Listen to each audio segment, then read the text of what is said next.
You know, when I look up at the night sky, I'm not just seeing points of light. I'm witnessing a story that's been unfolding for nearly 14 billion years. Tonight, let's embark on a journey together.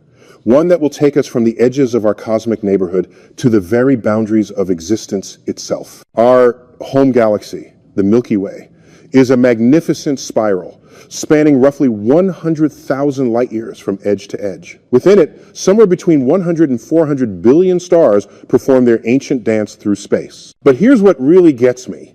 Our galaxy is just the beginning. It's like standing in Times Square and thinking that's all there is to New York City. The nearest substantial galaxy to our own is Andromeda, sitting about 2.5 million light years distant. Let me put that in perspective for you. Every photon of light you might see from Andromeda tonight began its journey across the void when our ancestors were barely distinguishable from other hominids, still learning to master fire and fashion the first crude tools. That light has been traveling through absolute emptiness, never stopping, never slowing for 2.5 million years just to reach your eye tonight. Andromeda itself is extraordinary, containing perhaps 1 trillion suns, each one a nuclear furnace converting hydrogen into helium and heavier elements. It was Henrietta Swan-Leavitt's groundbreaking work on Cepheid variable stars in the early 20th century that gave us the tools to measure such distances. She discovered that these pulsating stars have a direct relationship between their luminosity and their pulsation period. Brighter stars pulse more slowly.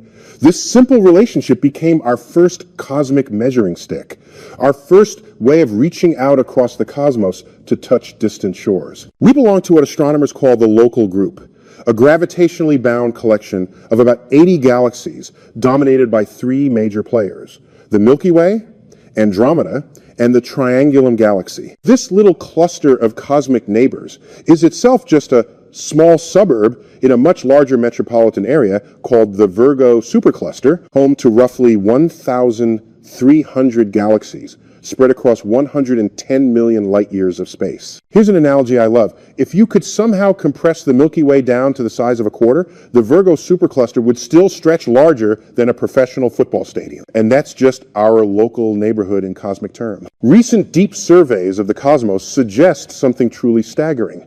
There may be 2 trillion galaxies in the observable universe. 2 trillion, each one a vast city of stars, many containing hundreds of billions of suns, countless planets, perhaps even other minds pondering these same questions we're exploring tonight. The Hubble Deep Field images changed everything. Astronomers pointed the telescope at what appeared to be a completely blank patch of sky, no brighter than a single grain of sand held at arm's length, and let it stare for days. What emerged was breathtaking. Thousands upon thousands of galaxies, some so distant that we're seeing them as they appeared when the cosmos was barely 1 billion years old, still in its infancy. But galaxies aren't scattered randomly across space like salt grains on a table. They form structures, patterns on scales that dwarf individual galaxies the way cities dwarf individual houses. Galaxies arrange themselves into filaments, sheets, and walls, separated by enormous cosmic voids where almost nothing exists. The largest known structure, the Hercules Corona Borealis Great Wall, stretches across 10 billion light years. 10 billion. It's as if the universe has bones, a skeleton of dark matter on which everything else hangs. These cosmic voids fascinate me. The Boötes void, nicknamed the Great Nothing, spans 330 million light years and contains maybe 60 galaxies in a volume that should hold 2,000. Imagine if we lived there, in the center of such emptiness. We might have thought we lived in a far smaller, far lonelier universe. The history of astronomy might have unfolded very differently. The cosmic web, this grand architecture of the universe, formed through gravity's patient sculpting over billions of years. Computer simulations show us how it happens. Dark matter, that mysterious substance that doesn't emit or absorb light, clumps together under its own gravity. Normal matter follows, flowing along these dark matter highways like traffic on invisible roads, eventually gathering into dense knots where galaxies are born. Galaxy clusters represent some of the largest bound structures in existence. Take the Coma cluster, over 1,000 galaxies bound together, with a combined mass exceeding 20 million billion times that of our Sunday. When galaxies in these clusters interact, and they do interact constantly, the results are spectacular. Sometimes collisions trigger explosive bursts of star formation as gas clouds compress. Other times, they strip gas away entirely, shutting down stellar nurseries and leaving galaxies barren. We're heading towards such an encounter ourselves. In approximately 4.5 billion years, Andromeda and the Milky Way will begin their cosmic merger. Don't worry, though, this is perhaps the gentlest collision imaginable. The distances between individual stars are so vast that stellar collisions will be extraordinarily rare, perhaps non-existent. Instead, the two galaxies will pass through each other like ghosts, their spiral structures gradually disrupted by tidal forces, eventually settling into a single, large, elliptical galaxy. Astronomers have already dubbed this future galaxy Milkomeda. The evidence for cosmic expansion comes from measuring the redshift of distant galaxies. Edwin Hubble discovered that galaxies are receding from us, and the more distant they are, the faster they move away. This isn't because galaxies are flying through space away from us. Space itself is expanding, carrying galaxies along like raisins in rising bread dough. The fabric of the universe is literally growing. But there's a twist.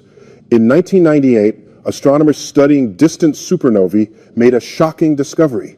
The expansion is accelerating. We expected gravity to be slowing everything down, pulling the universe back together. Instead, something we call dark energy, comprising about 68% of the universe's total energy, is pushing space apart faster and faster.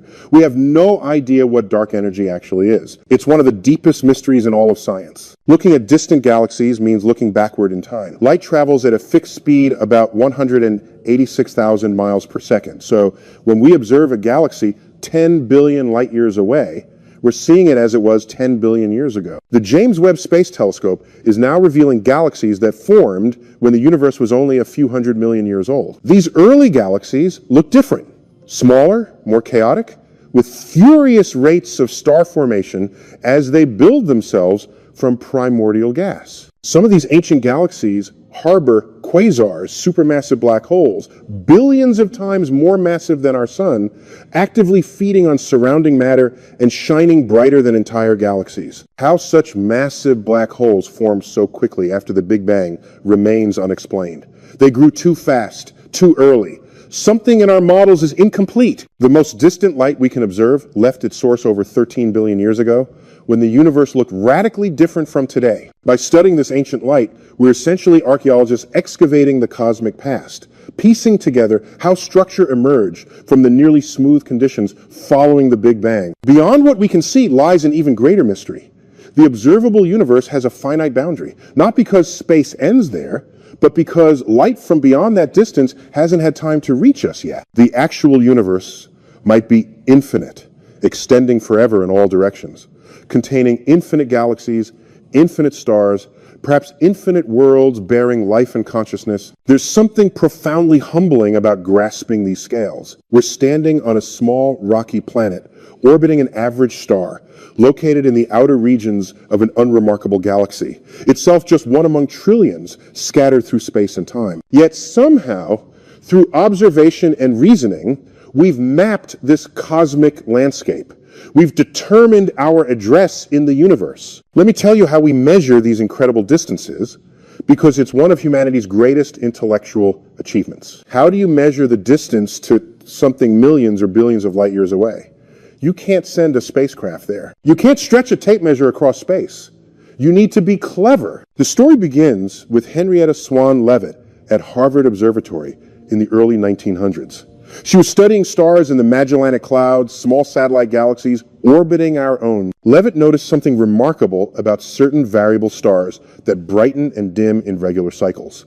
There was a relationship between how long their cycles lasted and how intrinsically bright they were. The longer the period, the brighter the star. This discovery gave us our first cosmic yardstick. These Cepheid variables act like standardized lighthouses. Once you know the relationship between period and luminosity, you can determine distance by measuring how bright the star appears to us. Dimmer appearance means greater distance following precise mathematics. Hubble used this technique to measure Andromeda's distance, proving definitively that it lay far beyond our galaxy's boundaries. But Cepheids only get you so far, maybe 100 million light years with current technology. For greater distances, we need different methods, different rungs, on what astronomers call the cosmic distance ladder. Type Ia supernovae serve as our next distance indicator.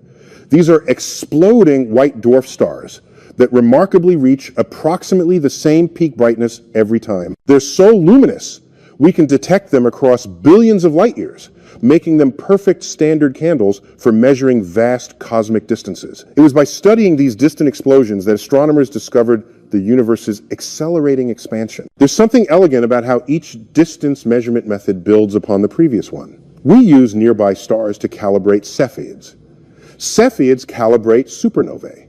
Supernovae probe the deep universe. It's like constructing a bridge across an infinite chasm, one careful span at a time, each section resting securely on the one before it. The cosmic microwave background offers another window into distant structure. This ancient radiation, left over from when the universe first became transparent about 380,000 years after the Big Bang, carries tiny temperature fluctuations, regions that were slightly denser or slightly less dense than average. These tiny variations were the seeds from which all large-scale structure eventually grew. Gravitational lensing gives us yet another tool, one that relies on Einstein's general relativity. When light from a distant galaxy passes near a massive object like a galaxy cluster, space-time itself bends, acting like a gigantic cosmic magnifying glass. Sometimes this creates multiple distorted images of the same background galaxy, arranged in beautiful arcs and rings. By studying these distortions, we can map dark matter distribution and measure distances to some of the universe's most remote galaxies. The Sloan Digital Sky Survey has mapped over 1 million galaxies, creating three-dimensional maps revealing the cosmic web in stunning detail. Looking at these maps is breathtaking. You can see the filamentary structure, the way galaxies trace enormous threads separated by vast voids. It looks almost biological, like neurons in a brain, or the structure of bone tissue magnified beyond imagination. Redshift surveys work by measuring how much light from distant galaxies has been stretched by cosmic expansion. The greater the redshift, the more distant the galaxy, and the longer ago we're seeing it. This simple principle allows us to create maps not just of space, but of space-time itself, watching the universe evolve over billions of years. Galaxies have peculiar velocities motion relative to the overall cosmic expansion. Most galaxies simply ride along with expansion, but they also have individual motions caused by gravitational attraction to nearby massive structures. These peculiar velocities reveal hidden mass, dark matter concentrations we can't observe directly. The Great Attractor is one such mystery. Our local group, along with thousands of other galaxies, appears to be moving toward a massive concentration of matter hidden behind our galaxy's disk. We can't see it directly because intervening dust and stars block our view, but its gravitational influence is undeniable. Even more mysterious is something called the dark flow, a possible bulk motion of galaxy clusters on the largest scales, as if the entire visible universe might be flowing towards some unseen concentration beyond our cosmic horizon. The evidence remains controversial, but if real, it suggests structure beyond what we can observe. Radio astronomy has opened entirely new ways of mapping cosmic structure. Hydrogen atoms throughout the universe emit radio waves at a specific frequency 21 centimeters. By mapping this emission, we can trace matter distribution even in regions where no stars have formed. Future radio telescopes like the Square Kilometer Array will map billions of galaxies this way, creating the most detailed three-dimensional maps of cosmic structure ever attempted. The cosmic web is mostly invisible. The bright galaxies we observe are like cities connected by highways made of dark matter filaments. Most matter in these filaments is too diffuse and cool to emit much light, but it's there providing the gravitational framework on which visible structure forms. Computer simulations like the Millennium Run have modeled cosmic structure growth from the early universe to today. These simulations, running on the world's most powerful supercomputers, follow billions of particles representing dark matter. The results are stunning. The simulated universe looks remarkably like what we observe through telescopes, validating our understanding of how gravity shapes the cosmos on the largest scales. The intergalactic medium space between galaxies isn't truly empty. It contains a thin soup of gas, mostly hydrogen and helium left over from the Big Bang, gradually enriched over time by elements expelled from galaxies through supernova explosions and stellar wind. This gas is so tenuous, it's essentially a perfect vacuum by Earth standards, yet it contains most of the normal matter in the universe. We can detect some of this intergalactic gas through its absorption of light from distant quasars. The Lyman alpha forest consists of hundreds of absorption lines in quasar spectra, each marking a hydrogen cloud at a specific distance along our line of sight. By studying these systems, we trace gas evolution throughout cosmic history. About 10 billion years ago was cosmic noon, when star formation peaked throughout the universe. Galaxies were more active then, forming stars at rates far exceeding what we see today. The universe was more violent, with more galaxy mergers, more active supermassive black holes, more intense stellar birth. Today's universe is middle-aged, more settled, with most galaxies having exhausted much of their gas supply for making new stars. Understanding these vast scales and distances puts our existence in perspective. We're part of this grand cosmic architecture, temporary arrangements of matter and energy that somehow became capable of contemplating the very structure of space and time itself. Time works differently when you're thinking cosmically. The birth of a galaxy isn't a single moment, but a process unfolding over hundreds of millions of years. Yet in cosmic terms, that's practically instantaneous. Let's explore how galaxies come to be, how they live, and what becomes of them in the end. In the very early universe, just a few 100 million years after the Big Bang, the first galaxies were nothing like what we see today. They were small, chaotic structures, more like stellar nurseries than the grand spirals and ellipticals we're familiar with. Hubble and now Webb have glimpsed these primordial galaxies, and they're fascinating in their strangeness. These early galaxies formed in the densest regions of the dark matter web, where gravity pulled together enough gas to ignite the first stars. But those stars were different, too much more massive than typical stars today, burning hot and bright, dying quickly in spectacular explosions that scattered heavy elements into space for the first time. We call them population 3 stars, the very first generation in the universe. We've never actually observed one directly,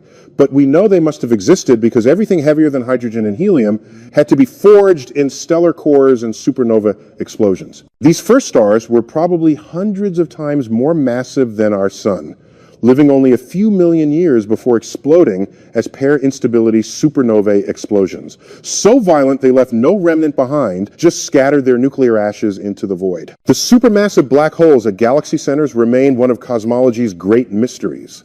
How do you grow a black hole to 1 billion solar masses in just a few 100 million years? Even if these primordial black holes fed continuously at the maximum possible rate, what we call the Eddington limit, it's difficult to explain how they became so massive so quickly. One possibility: the first black holes formed not from stars but directly from massive gas cloud collapse in the early universe. These direct collapse black holes could have started with masses of perhaps 100,000 suns, giving them a significant head start. Galaxy mergers are among the universe's most dramatic events, though they unfold over timescales that dwarf human history. When two galaxies approach each other, their gravitational interaction begins long before they actually touch.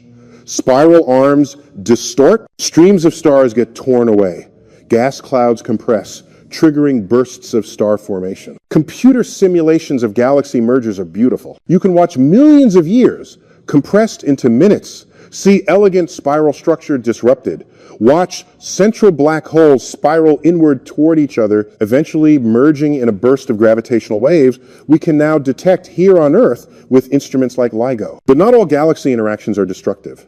Sometimes a small galaxy can pass through a larger one relatively unscathed, like a bullet through smoke. The bullet cluster shows evidence of two galaxy clusters that pass through each other, with the dark matter continuing forward while hot gas between galaxies was slowed by friction. Tidal forces play a crucial role in shaping galactic structure. Just as the moon raises tides in Earth's oceans, massive galaxies raise tides in their smaller neighbors' stellar distribution. The Sagittarius dwarf galaxy is being slowly torn apart by the Milky Way's gravity, leaving streams of stars wrapped around our galaxy like ribbon. Galactic cannibalism is surprisingly common. Large galaxies grow by consuming smaller ones, and we can see evidence of this ancient feeding in stellar streams and shells around nearby galaxies. The Milky Way shows signs of having consumed several smaller galaxies over its history and is still digesting a few more. Dark matter's role in galaxy formation cannot be overstated.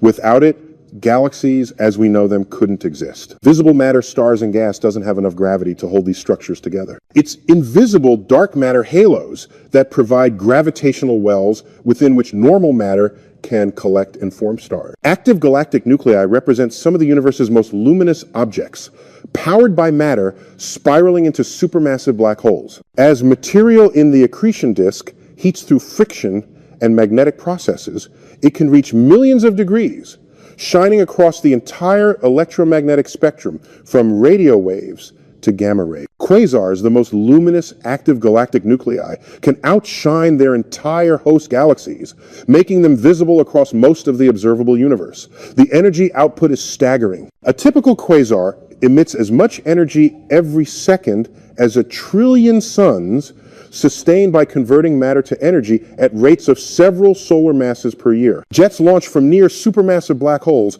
can extend for millions of light years, carrying energy and momentum far into intergalactic space.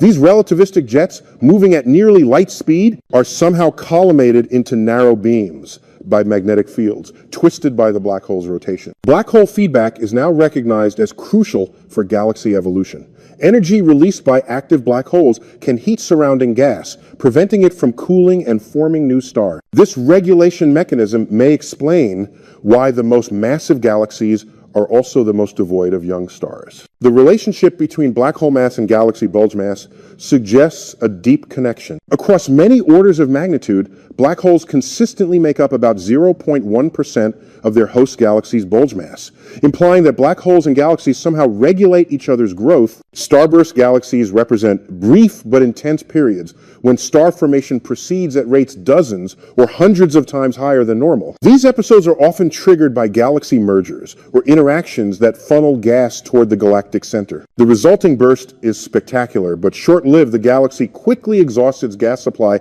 and settles into a more quiescent state. The Milky Way itself has had several episodes of enhanced star formation in its past, as evidenced by ages and chemical compositions of different stellar populations. Our galaxy's thick disk appears to have formed during more intense star formation several billion years ago, possibly triggered by a merger with a smaller galaxy. Galactic archaeology studies these ancient events through properties of stars we observe today. Just as archaeologists piece together human history from artifacts, astronomers reconstruct galaxy formation history by analyzing stellar motions, ages, and chemical compositions. The interstellar medium gas and dust between stars plays a crucial role. This material is constantly recycled. Stars form from it, live their lives, return enriched material through stellar winds and supernova explosion. Over time, this recycling gradually increases metallicity, the abundance of elements heavier than hydrogen and helium throughout the galaxy. Looking forward in time, what becomes of galaxies in the far future?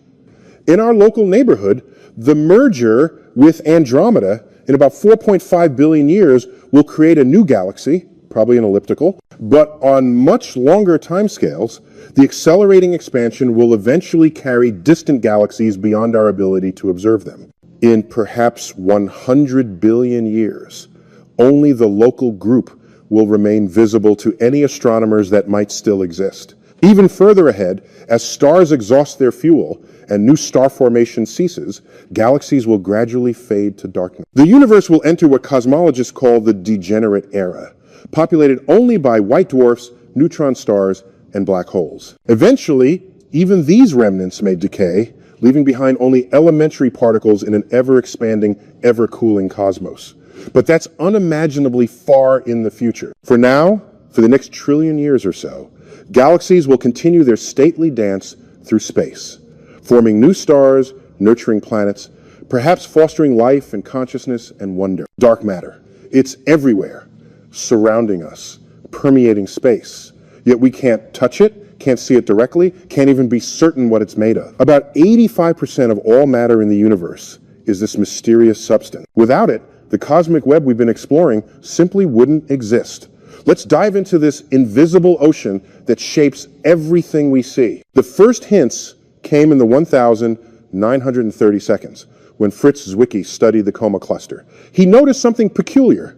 Galaxies were moving too fast. Based on visible matter he could observe, there wasn't enough gravitational force to keep these galaxies bound together. They should have flown apart long ago. He called the missing matter Dunkel Materia dark matter. For decades, this remained a curious puzzle on astronomy's margin. But in the 1,970 seconds, Vera Rubin began studying rotation curves of spiral galaxies, and what she found revolutionized our understanding of the universe. Stars in galaxy outer regions were orbiting far too quickly. According to Newton's laws, they should have been moving more slowly as you move farther from the galactic center.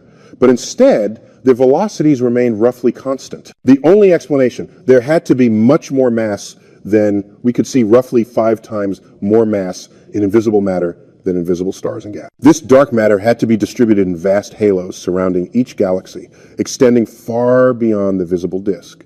But what could it be? It can't be ordinary matter, protons, neutrons, electrons, because we would see its effects on the cosmic microwave background and Big Bang nucleosynthesis. The amount of ordinary matter is precisely determined by these observations, and it's only about 1/6 of total matter content. Weakly interacting massive particles, WIMPs, have long been leading candidates. These hypothetical particles would interact only through gravity and the weak nuclear force, making them essentially invisible but detectable through gravitational effects. Despite decades of searching with increasingly sensitive detectors deep underground, we haven't found them yet. Actions represent another possibility, incredibly light particles that barely interact with ordinary matter. They were originally proposed to solve a problem in particle physics, but could also constitute dark matter. Searches involve looking for their conversion to photons in strong magnetic fields.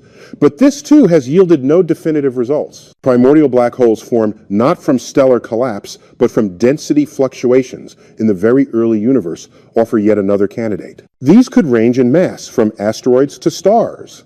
And if they made up significant dark matter fractions, we might detect them through gravitational microlensing when they pass in front of distant stars. The cosmic microwave background provides some of our strongest dark matter evidence. Tiny temperature fluctuations in this ancient light match precisely what we'd expect if the universe contained about 26% dark matter and only 4% ordinary matter. The detailed fluctuation pattern depends critically on matter-radiation interaction in the early universe. Computer simulations of structure formation with dark matter produce results matching observations remarkably well. The Millennium Simulation, Illustrious Project, Eagle simulations, these massive computational efforts follow billions of particles through cosmic time, showing how the cosmic web emerges naturally from simple initial conditions plus dark matter's gravitational influence. But there are puzzles. The core cusp problem refers to the fact that dark matter simulations predict very dense cores at galaxy halo centers, while observations suggest these cores might be less dense than expected. Various solutions have been proposed, from dark matter self-interactions to star formation feedback, but the issue remains unresolved. Dark matter direct detection experiments attempt to observe dark matter particles as they pass through detectors here on Earth. These experiments, located deep underground to shield from cosmic rays, look for tiny recoil energy deposited when a dark matter particle collides with an atomic nucleus. Despite decades of increasingly sensitive searches, dark matter remains stubbornly elusive. Gravitational lensing provides one of the most direct ways to map dark matter distribution. When light from distant galaxies passes through a dark matter halo, the halo's gravity bends light, creating distorted, magnified images. By studying these distortions, astronomers create detailed dark matter halo maps. The bullet cluster provides particularly compelling dark matter evidence. This system shows the aftermath of a collision between two galaxy clusters. Hot gas in each cluster was slowed by collision, but dark matter passed through largely unaffected. Gravitational lensing reveals dark matter location offset from visible gas clouds, exactly what you'd expect if dark matter interacts only gravitationally. Dark energy presents an even greater mystery. Discovered in 1998 through distant supernova observations, dark energy makes up about 68% of the universe and causes space expansion itself to accelerate. The simplest explanation is Einstein's cosmological constant, a property of space itself that creates repulsive force. But there are problems. Quantum field theory predicts empty space should have an energy density, but the predicted value exceeds observed dark energy density by a factor of 10 circumflex 120, arguably the worst prediction in physics history. This is the cosmological constant problem. The far future of a dark energy-dominated universe is rather lonely. If dark energy continues dominating, accelerating expansion will eventually carry distant galaxies beyond our cosmic horizon. In perhaps 150 billion years, the only galaxies visible from our local group will be those gravitationally bound to us. The universe will appear much as it did before we discovered cosmic expansion, a collection of nearby galaxies surrounded by darkness. There's something almost poetic about our situation. We're made of the rare stuff, ordinary matter, living in a universe dominated by mysterious dark components. We're the exception, not the rule. Yet somehow we've deduced the existence of this hidden cosmos through careful observation and reasoning. It's a testament to human curiosity and ingenuity. The cosmic microwave background radiation is the oldest light we can see, a faint whisper from when the universe first became transparent to light, about 380,000 years after the Big Bang. When you tune an old television to static, about 1% of that snow is actually this ancient radiation, creation's afterglow reaching us from every direction in space. The discovery was almost accidental. In 1965, Arno Penzias and Robert Wilson were eliminating noise from a radio antenna at Bell Labs when they kept detecting a persistent signal seemingly coming from everywhere at once. They thought it might be interference from New York City, or perhaps pigeon droppings on their antenna. This background hiss turned out to be the 20th century's most important cosmological discovery. What makes this radiation extraordinary is its near-perfect uniformity. In every direction, the temperature is 2.725 Kelvin above absolute zero, varying by only tiny amounts, about 1 part in 100,000. This uniformity tells us the early universe was remarkably smooth, but those tiny variations contain the seeds of everything we see today. The COBE satellite, launched in 1989, first mapped these temperature fluctuations across the entire sky. The variations were so small that John Mather, the mission's principal investigator, described seeing them as observing the hand of God. These weren't random fluctuations. They showed clear patterns matching cosmic inflation theory predictions. Inflation is perhaps the most remarkable idea in modern cosmology. The theory suggests that in the first tiny fraction of a second, after the Big Bang, we're talking about 10 circumflex, negative 35 seconds, the universe underwent exponential expansion, growing from subatomic to macroscopic scales almost instantaneously. This inflationary epoch would explain several puzzles. Why is space so geometrically flat? Why is the cosmic microwave background so uniform across regions that should never have been in contact? Inflation stretches any initial curvature flat. Just as inflating a balloon smooths wrinkles and it connects distant regions that were once close together before inflation separated them. But inflation does more than smooth things out.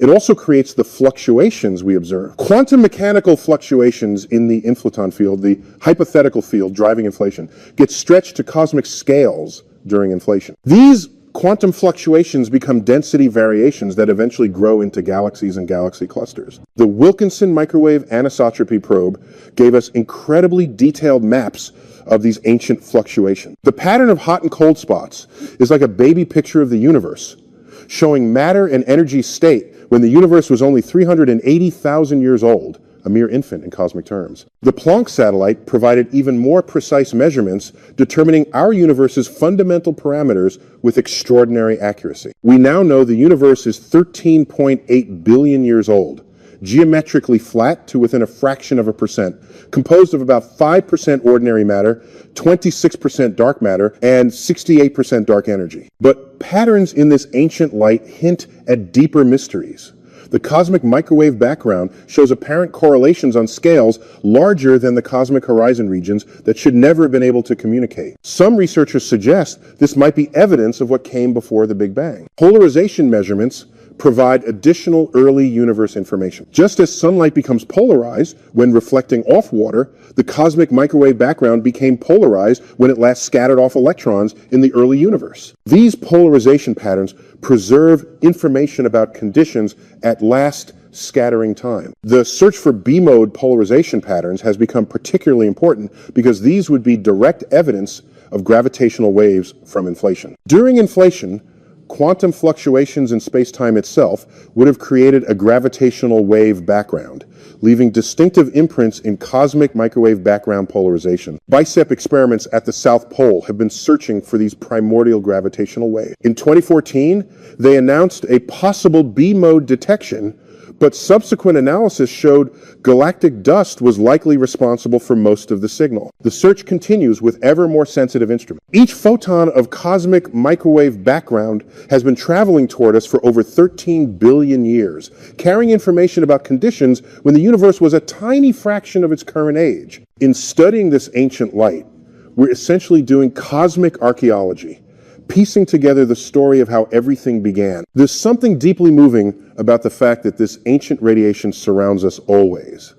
Every cubic centimeter of space contains about 400 photons left over from the Big Bang. We're immersed in creation's afterglow, bathed constantly in light that has traveled across entire cosmic history to reach us. Galaxy clusters are the largest gravitationally bound structures in the universe, containing hundreds or thousands of individual galaxies held together by mutual gravitational attraction. They're like cosmic cities, bustling with activity, where galaxies interact and evolve in ways impossible in intergalactic space's relative isolation. The Virgo cluster, our nearest major cluster, lies about 54 million light-years away and contains over 1,300 member galaxies. At its heart sits M87, a giant elliptical galaxy with a supermassive black hole 6.5 billion times our sun's mass, the same black hole whose shadow was imaged by the Event Horizon Telescope in that historic 2019 photograph. But galaxies themselves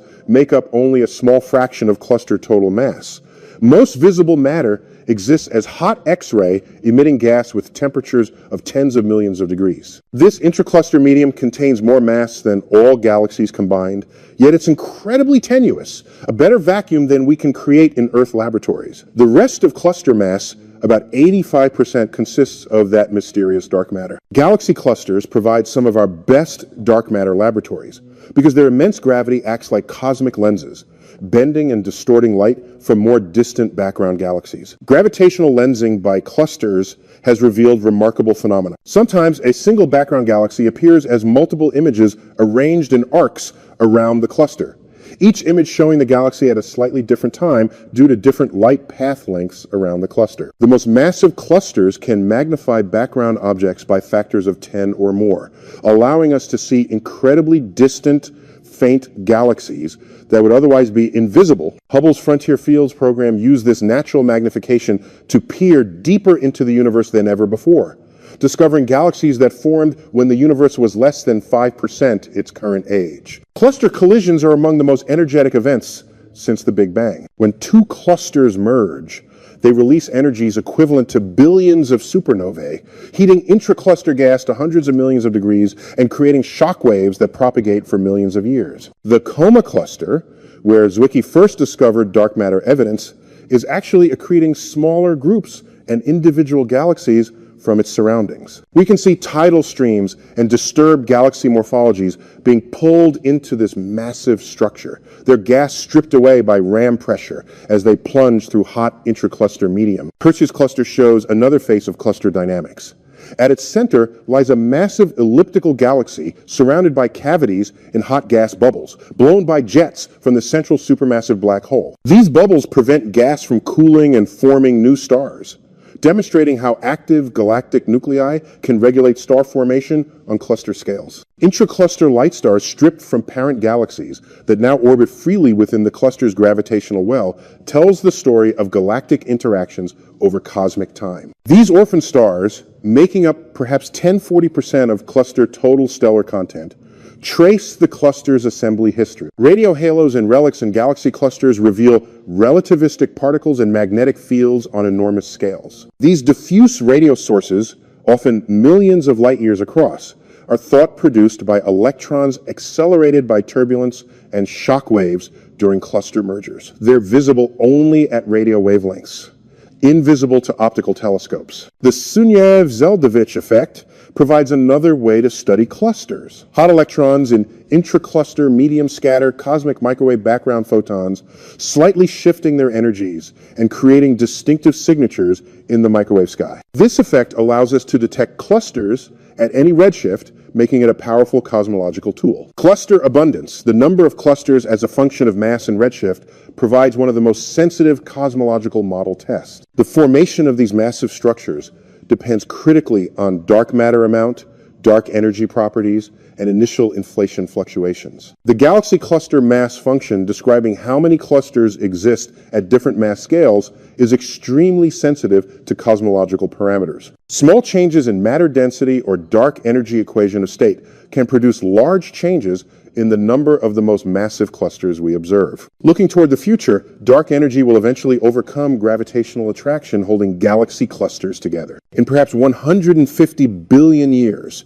only the most massive, densest clusters will remain bound, while smaller groups will be torn apart by space's accelerating expansion. But for now, galaxy clusters continue growing through accretion and mergers, processing galaxies through their dense environments, heating and enriching the intergalactic medium with metals forged in stellar cores. They're active, dynamic systems where some of the universe's most extreme physics plays out on scales almost too vast to comprehend. Gravitational waves, they're ripples in spacetime's very fabric, traveling at light speed and carrying information about some of the universe's most violent events. When Einstein first predicted their existence in 1916, he thought they'd be far too weak to ever detect. He was almost right. It took us a century to develop technology sensitive enough to observe them directly. The first detection came on the 14th of September 2015. When LIGO interferometers in Washington and Louisiana simultaneously recorded a characteristic chirp lasting just 1/5 of a second. This signal came from merging black holes about 30 times more massive than our sun, located 1.3 billion light years away. In that brief moment, the collision converted 3 solar masses directly into gravitational wave energy. Think about that. These black holes, spiraling around each other at nearly half light speed, were stretching and compressing space itself. The waves they generated traveled across the cosmos for over 1 billion years.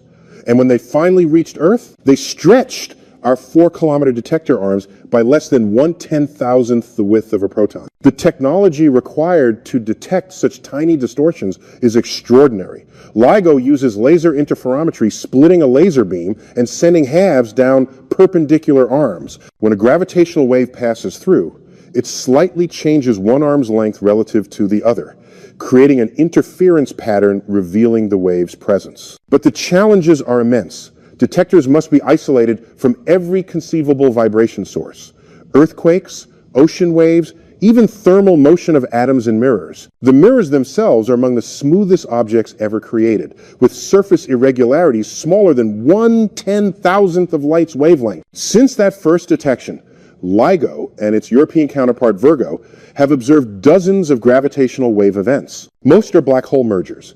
But we've also detected neutron star mergers, those incredibly dense stellar remnants where a teaspoon of matter would weigh as much as Mount Everest. The neutron star merger detected in August 2017 was particularly remarkable because it was observed not only in gravitational waves, but also in electromagnetic radiation, gamma rays, X-rays, optical light, infrared, and radio waves. This multi-messenger astronomy gave us unprecedented insights into how heavy elements like gold and platinum are forged. Neutron star mergers appear to be the primary source of elements heavier than iron in the universe. During collision, extreme conditions, temperatures of billions of degrees, densities exceeding atomic nuclei, allow rapid neutron capture to build up the heaviest periodic table elements. The gravitational wave signal from these mergers tells us about nuclear matter's equation of state at densities we can never recreate on Earth. By measuring how neutron stars deform as they spiral together, we can infer matter properties under the universe's most extreme conditions. Pulsar timing arrays offer another way to detect gravitational waves, but at much lower frequencies than LIGO.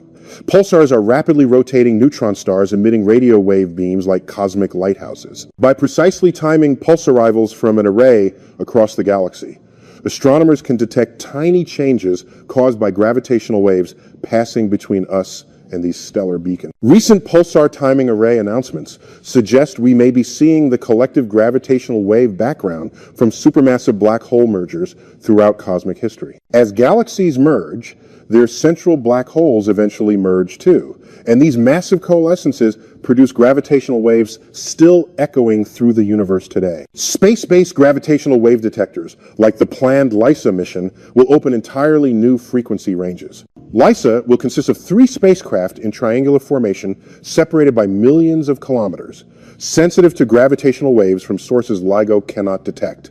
Supermassive black hole mergers, extreme mass ratio in spirals, and perhaps signals from the very early universe. Primordial gravitational waves from cosmic inflation would carry information about the universe when it was only 10 circumflex negative 35 seconds old a time, when energy scales were so high we have no terrestrial way to study the physics involved. These waves would be the earliest possible messenger from the Big Bang, predating even the cosmic microwave background by many orders of magnitude. Black hole physics takes on new dimensions when viewed through gravitational waves. The no-hair theorem suggests black holes are characterized by only 3 properties: mass, electric charge, and angular momentum. Everything else about their formation history is erased.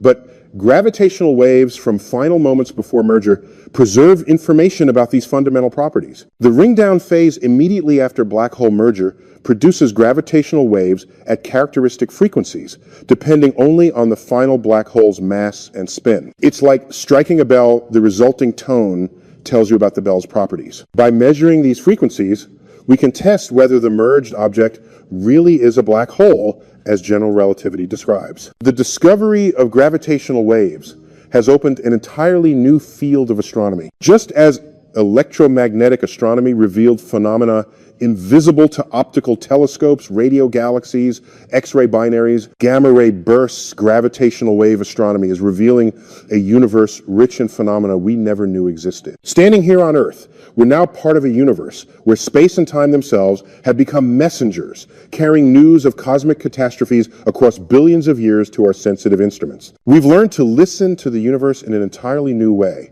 hearing space-time's whispers as it vibrates with echoes of distant collisions. Black holes are perhaps the most extreme objects we know, places where matter becomes so dense it warps space-time into a gravitational prison from which nothing, not even light, can escape. Yet these cosmic monsters are also among the most important architects of galactic structure, shaping galaxy evolution across billions of years. Stellar mass black holes form when the most massive stars, those with initial masses, at least 20 to 25 times our sun, reach the end of their nuclear burning lives. When such a star exhausts its fuel, there's no longer enough outward pressure to resist gravity's relentless inward pull. The core collapses in less than a second, compressing matter to densities so extreme that atomic nuclei themselves are crushed. The boundary around a black hole, the event horizon, isn't a physical surface, but rather a point of no return defined by escape velocity reaching light speed. For a black hole with our sun's mass,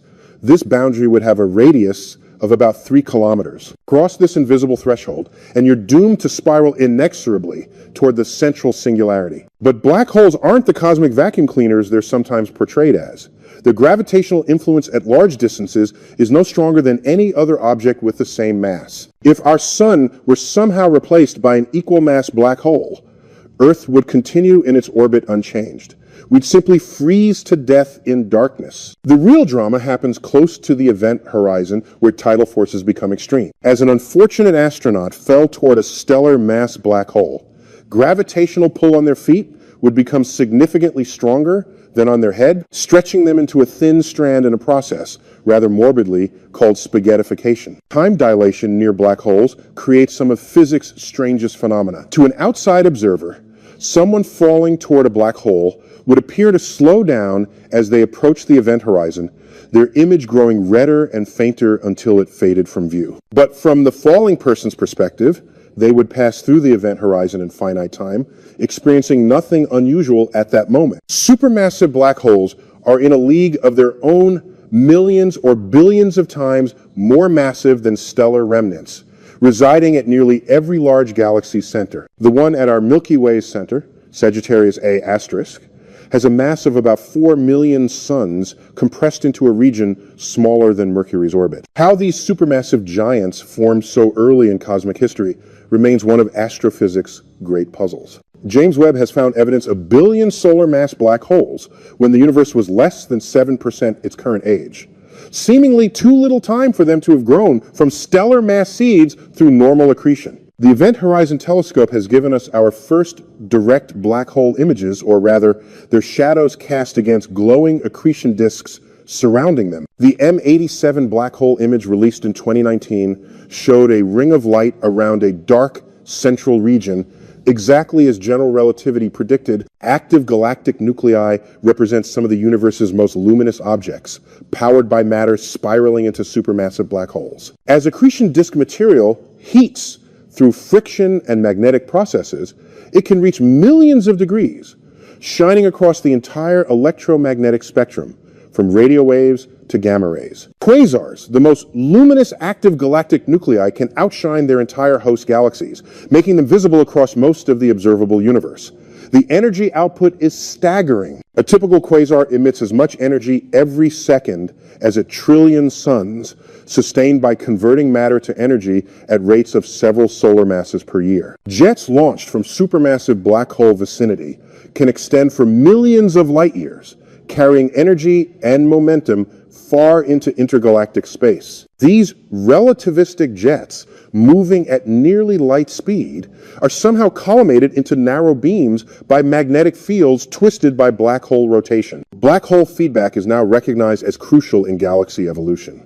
Energy released by active black holes can heat surrounding gas, preventing it from cooling and forming new stars. This regulation mechanism may explain why the most massive galaxies are also the most devoid of young stars. Hawking radiation predicts all black holes slowly evaporate by emitting particles, with smaller black holes evaporating faster. A black hole with our sun's mass would take longer than 10 circumflex 67 years to evaporate completely at times so vast. It makes the universe's current age seem like an instant. The information paradox represents one of theoretical physics' deepest puzzles.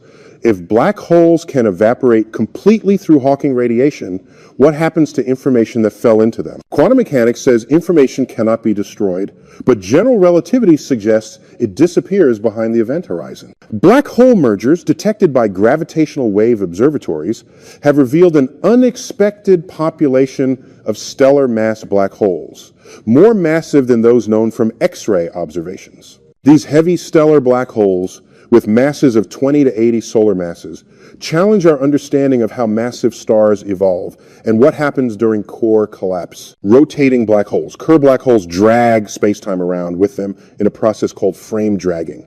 Near a rapidly spinning black hole, it becomes impossible to remain stationary relative to distant stars. Everything is dragged along by rotating spacetime like leaves in a whirlpool. As we peer deeper into the universe with our most advanced telescopes and gravitational wave detectors, black holes continue surprising us. They're not just stellar evolution endpoints, but active participants in cosmic evolution, seeding first galaxy formation, regulating star formation, and perhaps even connecting distant space-time regions in ways we're only beginning to imagine. Let me tell you about the far future, a topic that fills me with both wonder and melancholy. The universe's ultimate fate depends on dark energy's nature, and right now, all evidence points toward eternal expansion and gradual heat death. In about 5 billion years, our sun will begin its death throes, swelling into a red giant that may engulf Earth's orbit.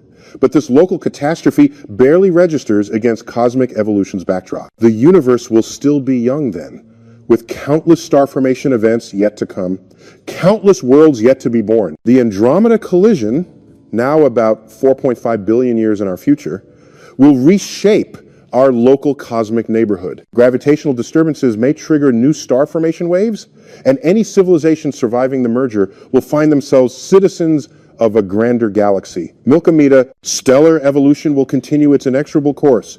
The most massive stars will live fast and die young, as always, enriching space with heavy elements forged in their cores and scattered by explosive deaths. But smaller stars, red dwarfs, making up perhaps 80% of all stars, will burn steadily for trillions of years. The star formation era will eventually end as the universe's hydrogen gas supply is gradually locked in stellar remnants or dispersed too thinly by cosmic expansion to fuel new stellar births. In perhaps 1 trillion years, the last stars will ignite from final gas concentrations, and then the universe will begin its long slide toward darkness. Even after star formation ceases, stellar evolution continues. Red dwarf stars will burn for tens of trillions of years, gradually converting hydrogen to helium and eventually fading to dim white dwarf remnants. Brown dwarfs, failed stars that never achieved nuclear fusion, will continue cooling slowly, providing the last warmth sources in an increasingly cold cosmos. Space expansion itself will continue, driven by mysterious dark energy we still don't fully understand. Galaxy clusters will become increasingly isolated as accelerating expansion carries other clusters beyond their cosmic horizon. Eventually, only gravitationally bound systems will remain visible to any observers that might still exist. Proton decay, if it occurs, will mark another major cosmic evolution transition. If protons are unstable with lifetimes around 10 circumflex, 34 years, then eventually all atomic nuclei will dissolve, leaving behind only leptons, photons, and black holes. The very atoms from which complexity arose will decompose into constituent particles. Black holes will dominate this far future universe, slowly evaporating through Hawking radiation. Stellar mass black holes will take 10 circumflex 67 years to evaporate, while supermassive black holes will persist for 10 circumflex 100 years or more. During this black hole era, these remnants will be the universe's primary energy and entropy production sources. The heat death, the final equilibrium state predicted by thermodynamics, represents our cosmos's ultimate fate if current physical laws continue holding. In this state, all matter and energy will be uniformly distributed at the same temperature with no remaining gradients to drive complex processes or support information processing. But there are other possibilities. Vacuum decay might occur if our current vacuum state is metastable, leading to a true vacuum bubble expanding at light speed, fundamentally altering physics laws as it spreads. The Big Rip scenario could unfold if dark energy continues strengthening, eventually overcoming all forces and tearing apart every structure down to individual atoms. Even in the far future, when classical processes have wound down, quantum fluctuations will continue. In 10 circumflex 56 years, random quantum fluctuations might spontaneously reassemble complex structures. Poincaré recurrences on unimaginably vast scales, bringing temporary order back to a universe that had seemingly reached maximum entropy. The search for life beyond Earth takes on new meaning when viewed against these cosmic timescales. Any life we might find, any civilizations we might encounter, would be our contemporaries in the brief era when stars shine and complex chemistry is possible. We exist in what may be remembered as the universe's golden age of complexity and awareness. SETI continues its patient search, listening for signals from other technological civilizations across the galaxy.